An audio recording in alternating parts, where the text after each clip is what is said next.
हाँ भाई, तो this is part 16 chapter on variations का, जिसमें हमें कवर करना है इमोशनल इंटेलिजेंस। सबसे पहले एक सिंपल सवाल है, तुमने कभी ऐसे लोग देखे हैं जो क्लास में टॉपर होते हैं, उनका आईक्यू एकदम स्काई लेवल पे होता है, ठीक है, मार्क्स भी लाजवाब आते हैं, बट फिर रियल लाइफ में स्ट्रगल करते हैं, मतलब उनकी फैमिली लाइफ ठीक नहीं होती, दोस्तों के साथ बॉन्ड नहीं चला पाते, ठीक है, ऑफिस में फाइट्स होती हैं या फिर स्ट्रेस हैंडल नहीं कर पाते। तुम सोचोगे कि यार बंदा इंटेलिजेंट तो है बट लाइफ में इतनी मेस कैसे? तो ये गैप जो होता है ना, वो आता है आपका इमोशनल इंटेलिजेंस का। देखो, ट्रेडिशनली हम इंटेलिजेंस को एक ही चीज से नापते हैं, जो होता है आपका आईक्यू, इंटेलिजेंस क्वोशेंट। मतलब तुम कितने स्मार्ट हो, मैथ्स कैसे सॉल्व करते हो, लॉजिकल रीजनिंग कैसे करते हो, कितनी फास्ट प्रॉब्लम सॉल्विंग है तुम्हारी। पर साइकोलॉजिस्ट ने बोला भाई, इंटेलिजेंस सिर्फ ब्रेन का कैलकुलेशन पार्ट थोड़ी होती है, इमोशंस भी तो हैंडल करने आने चाहिए, ठीक है। और यहीं से आया इमोशनल इंटेलिजेंस यानी ईक्यू का कॉन्सेप्ट। इसको सबसे पहले इंट्रोड्यूस किया था सैलोवे और मेयर ने। इनका कहना है इमोशनल इंटेलिजेंस का मतलब है अपने और दूसरों के इमोशंस को मॉनिटर करना, समझना और डिफरेंशिएट करना, फिर उन इमोशंस का यूज करके अपने थिंकिंग एक्शंस को गाइड करना। मतलब इमोशंस को समझने के भी आपके तरीके होते हैं, ठीक है, और वो तरीके इंटेलिजेंस में आते हैं। ये कोई अलग अलग चीज नहीं है, तुम्हारे दिमाग का वो साइड है जो फीलिंग्स को प्रोसेस करता रहता है।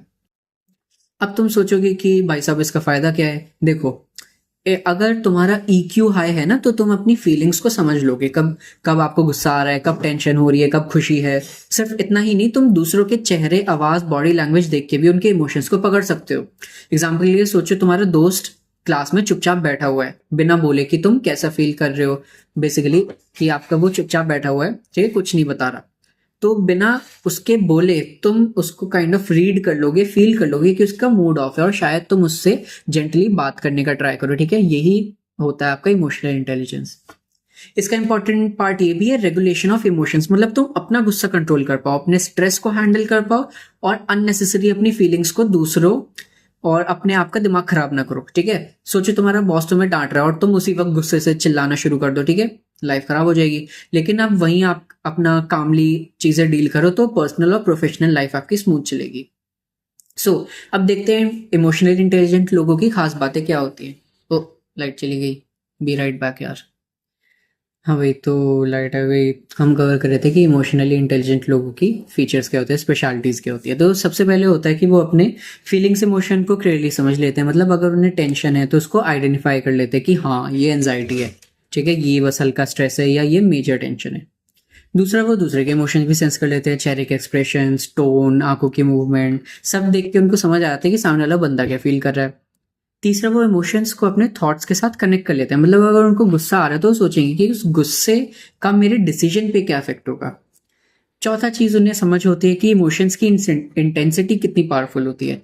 और पांचवा और सबसे इंपॉर्टेंट ये आपका होता है कि वो इमोशंस को रेगुलेट करना जानते हैं। मतलब ना ओवर रिएक्ट करना, ना अपनी फीलिंग्स दबा के रखना, बस एक बैलेंस्ड और पीसफुल वे में चीजें हैंडल करना।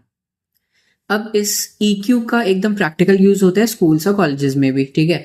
आजकल जो आपके एजुकेटर्स होते हैं, स्टूडेंट्स के लिए इमोशनल इंटेलिजेंस प्रोग्राम्स चलाते हैं, क्योंकि सिर्फ पढ़ाई से तो होगा नहीं, बच्चे स्ट्रेस, पीयर प्रेशर, बुलिंग और फ्यूचर एंजाइटी से भी डील नहीं कर पाते।